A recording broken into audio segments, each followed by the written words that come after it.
नमस्कार दोस्तों, स्वागत है आपका मेरे चैनल केटीपी क्लासेज में। आज हम कक्षा 10 का ही संधि का जो विषय है उसमें अंतिम पड़ाव की ओर हैं और आज हमारी जो संधि है वो है विसर्ग संधि। कक्षा 10 के पाठ्यक्रम में जो है व्यंजन और विसर्ग संधि को ही रखा गया है। व्यंजन संधि हमने पढ़ ली और अब हम विसर्ग संधि को शुरू करने जा रहे हैं।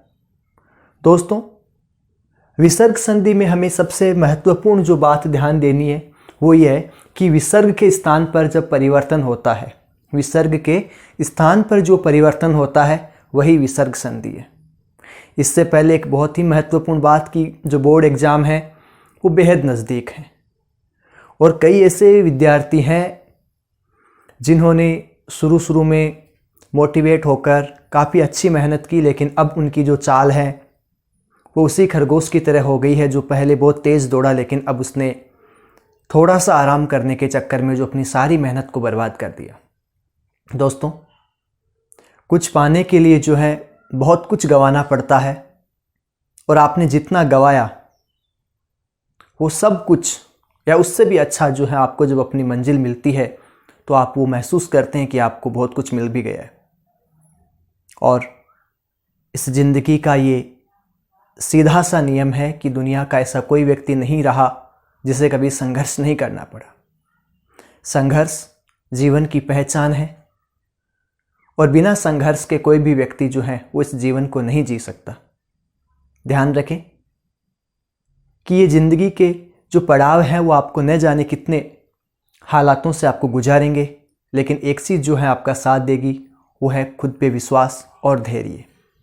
कई बार दोस्तों, ज़िंदगी के जो पड़ाव हैं वो आपसे बहुत कुछ छीन लेते हैं, लेकिन अगर आप में धैर्य है तो आपने जो खोया है उससे भी अच्छी चीज़ें आपको जो है बाद में मिल भी जाती है। लेकिन हाँ, इन सब में एक चीज़ है, आपका धैर्य। ये अगर आप में जिंदा है तो आप निश्चित तौर पे, हाँ आपको समय लग सकता है लेकिन कुछ समय के बाद जो है आप अच्छा कर सकते हैं। तो आपको उस खरगोश की तरह विश्राम नहीं करना है, आपको लगातार जो है वो मेहनत करनी है। तो अब हम विसर्ग संधि जो है दोस्तों, तो इसमें विसर्ग के स्थान पर ही क्या होगा, परिवर्तन होगा। दो चीज़ें आपको ध्यान रखनी है दोस्तों, संधियां भी दो ही है अपने।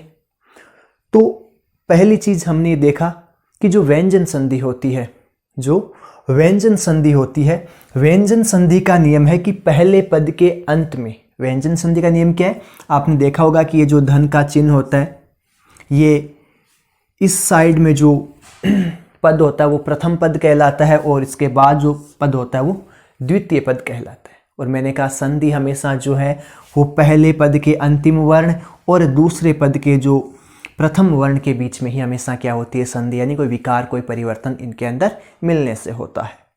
तो व्यंजन संधि में देखा हमने कि पहले पद का अंतिम जो वर्ण होगा वो क्या होगा, वो हलंत होगा। हलंत का मतलब वो क्या होगा, आधा होगा, उसमें कोई स्वर जो है वो नहीं होगा।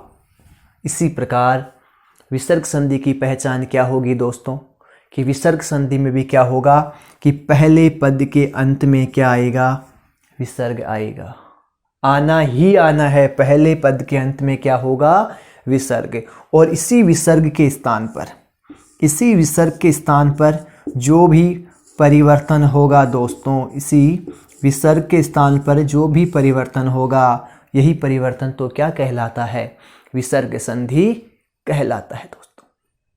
और अब हम विसर्ग संधि में पहली जो संधि है उत्व संधि, और ये संधि आएगी एग्जाम में। इसकी जो निश्चितता या इसकी जो गारंटी है मैं आपको 100% दूंगा।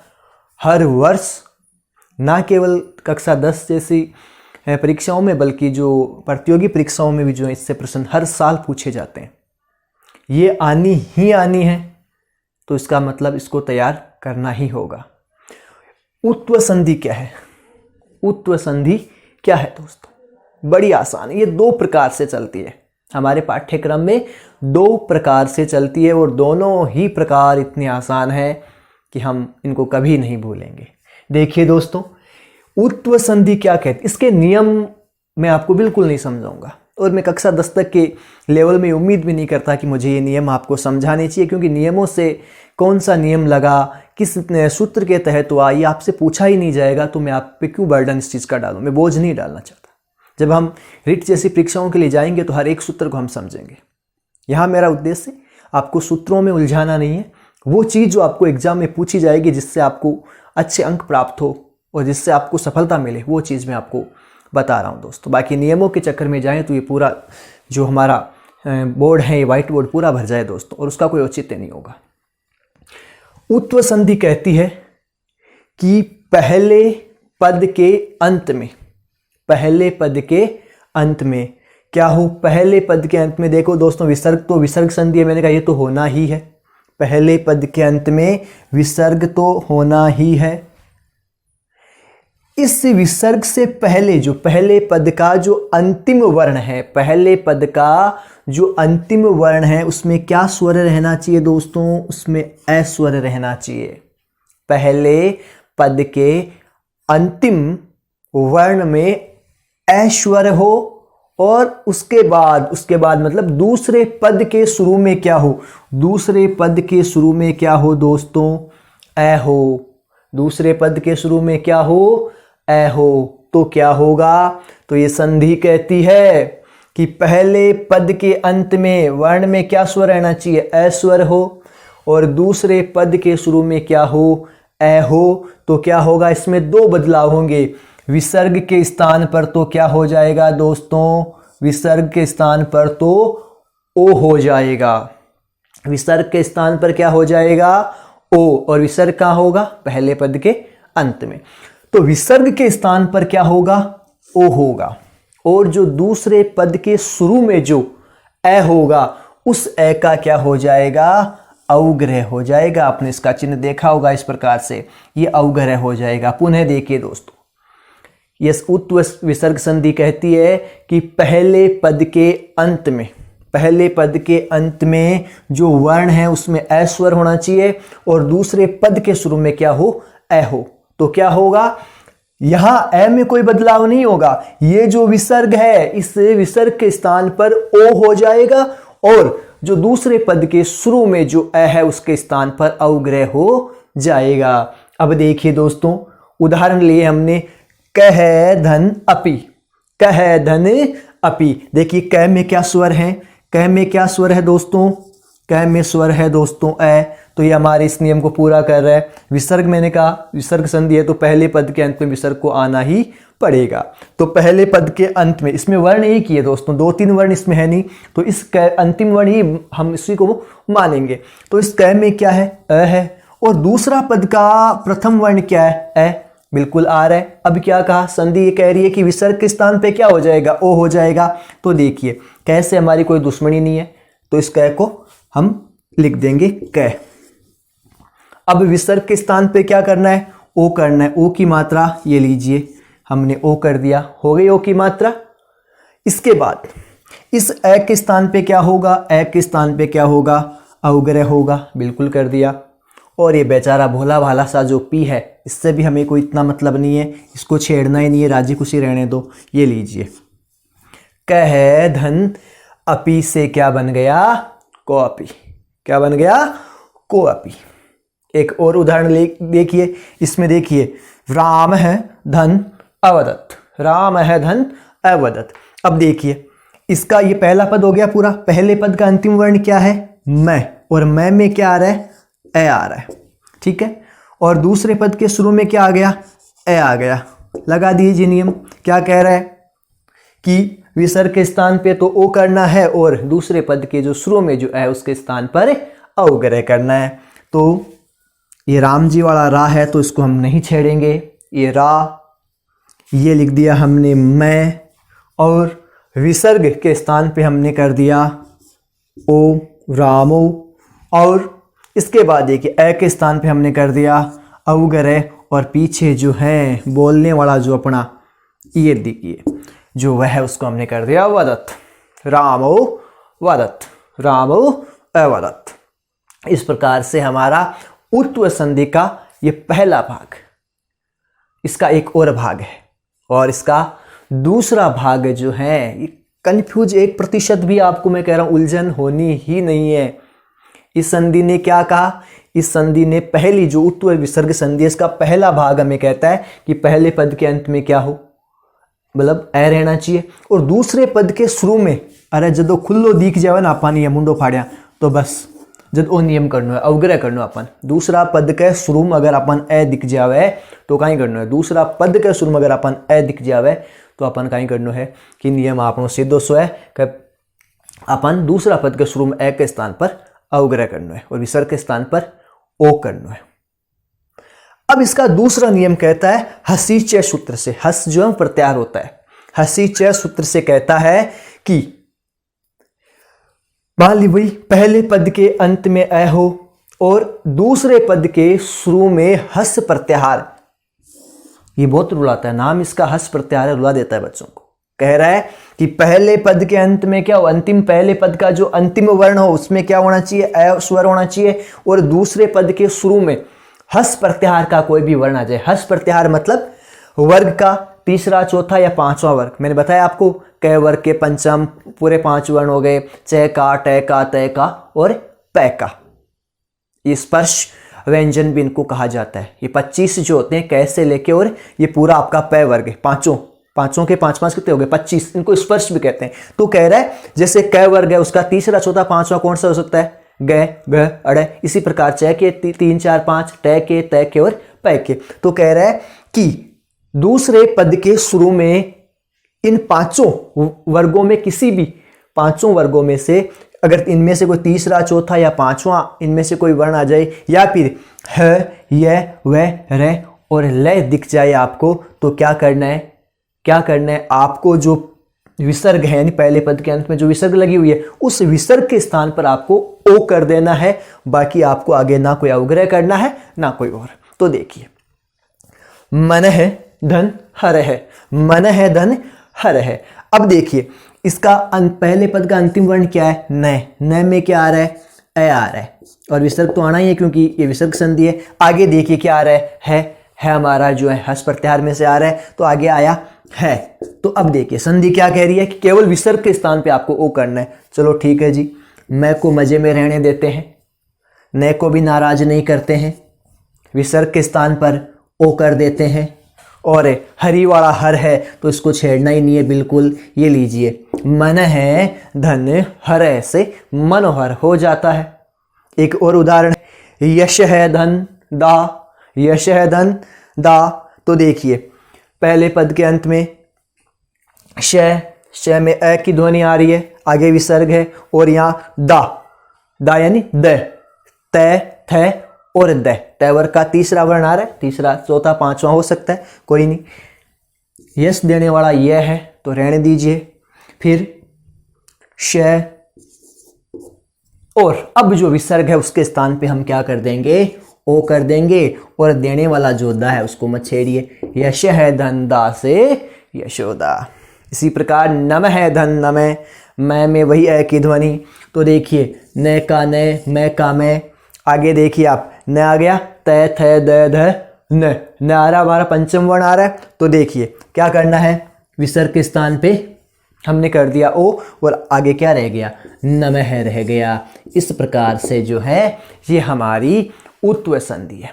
अब इसमें एक बहुत बड़ा जो कंफ्यूज होगा कि मान लीजिए कि सर संधि विच्छेद अगले का दिया हुआ आएगा तो हमें पता चल जाएगा कि भाई पहले पद के अंत पे जैसे अ, मान लीजिए कि ये दूसरे पद के शुरू में अ आ रहा है तो उसकी जगह अवग्रह कर देंगे, उसके विसर्ग के स्थान पर हम ओ कर देंगे। लेकिन मान लीजिए कि एग्जाम में मान लीजिए अगले ने संधि दे दी हमें, और संधि दे के अगले ने विच्छेद पूछ लिया तो हम क्या करेंगे। मैं कह रहा हूँ बहुत ही आसान है, अगले ने बहुत आसान कर दिया। अगर जैसे उदाहरण देखिए, मान लीजिए आपको परीक्षा में प्रश्न दे दिया जाए कि जो अधोलिखित जो पद है इनका आप जो है संधि विच्छेद करते हुए संधि का नाम लिखिए, और मान लीजिए ये 2 आ गए, तो अब क्या करें, कैसे पता करेंगे कि इनका विच्छेद कैसे करना है। मैं ये कह रहा हूँ अगर आपको अवग्रह मिल जाए तो आपको आंखें बंद करके आपको क्या करना है, आपको दूसरे पद के शुरू में तो आपको ए ही रखना है, और और जो ओ की मात्रा लगी हुई है उसको हटा के वहां विसर्ग करना है और ऐश्वर कर देना है। तो देखिए कै में लगी है ना ओ की मात्रा, हटा दो, किसकी मात्रा रखनी है, ए की रखनी है, और पीछे विसर्ग, और मैंने कहा अवग्रह को, तो आपको क्या करना है, आपको ए और पीछे जो भी है उनको लिख देना है। हो गया संधि विच्छेद। इसमें क्या करना है, इसमें कुछ नहीं करना, ओ की मात्रा हटा दो, ए की रहने दो, और आगे जो है अवग्रह है नहीं तो है वैसे के वैसे लिख दो। तो देखिए मैं का मैं, न में से ओ की मात्रा हटाई, विसर्ग संधि है, विसर्ग को लगाना ही पड़ेगा, और पीछे क्या है, अरे ये हो गया हमारा संधि विच्छेद। तो इसमें बहुत ही आसान है और 100% कह रहा हूं ये एग्जाम में पूछा जाएगा। तो अब मुझे लगता है यहां से आपको कोई समस्या शायद नहीं होगी। अब हम बात करते हैं दोस्तों सत्व विसर्ग संधि। सत्व विसर्ग संधि का मतलब विसर्ग के स्थान पे क्या आदेश होगा, श आदेश होगा। और श कौन सा, श 3 होते हैं दोस्तों, और तीनों ही अपने अपने अनुसार आदेश होंगे। कैसे, तो देखिए दोस्तों, पहले देखिए कह रहा है कि पहले पद के अंत में विसर्ग होगा, ये होना ही है क्योंकि विसर्ग संधि है। और दूसरे पद के, यहां जो ध्यान देना है दोस्तों, दूसरे पद के शुरू में अगर खर प्रत्याहार हो, मतलब कि किस प्रकार, पहले पद के अंत में विसर्ग आ गया और दूसरे पद के शुरू में क्या हो, खर प्रत्याहार का कोई भी क्या हो, वर्ण हो। कैसे, वर्ग का पहला या दूसरा, जो हमारे पांचों वर्ग है, पहला या दूसरा, यानी कै का जैसे कै या ख, च का च या छ, टे का टे या ठ, त या थ, प या फ, इस प्रकार। या फिर क्या हो सकते हैं, या फिर क्ष, क्ष और स हो, तो क्या होगा, विसर्ग के स्थान पर श आदेश हो जाएगा। वो श कौन सा आदेश होगा, तो देखिए दोस्तों, हमने ये देखा कि जो 3 प्रकार के जो क्ष होते हैं, और वो तीनों ही जो है व्यंजन संधि में देखा कि पहला जो ये क्ष, ये च वर्ग जो है, इस च वर्ग का ये नेतृत्व करता है। ये जो श है ये ट वर्ग का नेतृत्व करता है, और ये जो है वो त वर्ग का नेतृत्व करता है। तो इनमें से दूसरे पद के शुरू में इनमें से इन वर्गों में से अगर कोई वर्ण आदेश होता है, च से अगर आदेश होता है तो ये श होगा, ट से होता है तो ये हो जाएगा, और त से है तो ये स आदेश हो जाएगा। अब देखिए हरि धन क्षेति, तो देखिए पहले पद के अंत में विसर्ग है, इनसे हमें कोई मतलब नहीं है, इनसे कोई मतलब नहीं है। और दूसरे पद के शुरू में देखिए, दूसरे पद के शुरू में क्या आ रहा है, दूसरे पद के शुरू में आ रहा है श, श कौन सा आ रहा है, संकर वाला, तो इसके स्थान पे कौन सा होगा, यही श आदेश होगा। तो देखिए हरि, इनमें कोई बदलाव करना नहीं है, विसर्ग के स्थान पे यह आदेश हो गया श, और आगे क्या रह गया, क्षेते। इस प्रकार हरि क्षेते, हरि हरिष्यते।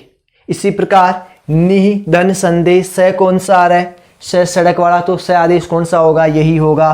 तो देखिए दोस्तों नि स हमने आदेश कर दिया, और पीछे क्या रह गया, संदेह।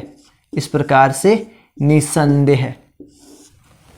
और मन है धन ताप, तय आया, तय कौन से का होता है दोस्तों, तय जो है वो इस स वर्ग का जो है इसमें शामिल किया जाता है। तो देखिए मन और स आदेश कर दिया हमने ये, और पीछे रह गया ताप है, मनस्ताप है। इस प्रकार से दोस्तों जो है हमारे ये शब्द बन जाते हैं। अब यहाँ हम एक और चीज कर सकते हैं दोस्तों, अगर हम चाहें तो इसमें एक वा सरी सूत्र से, अगर हम चाहें दोस्तों, तो यहाँ हम वा सरी सूत्र से जो है वो पहले पद के अंत में जो विसर्ग है उसको हम चाहे तो विसर्ग भी रख सकते हैं। अगर हम इसको चाहें तो हम इन शब्दों को इस प्रकार से भी बना सकते हैं, हरि हरि धन शेते।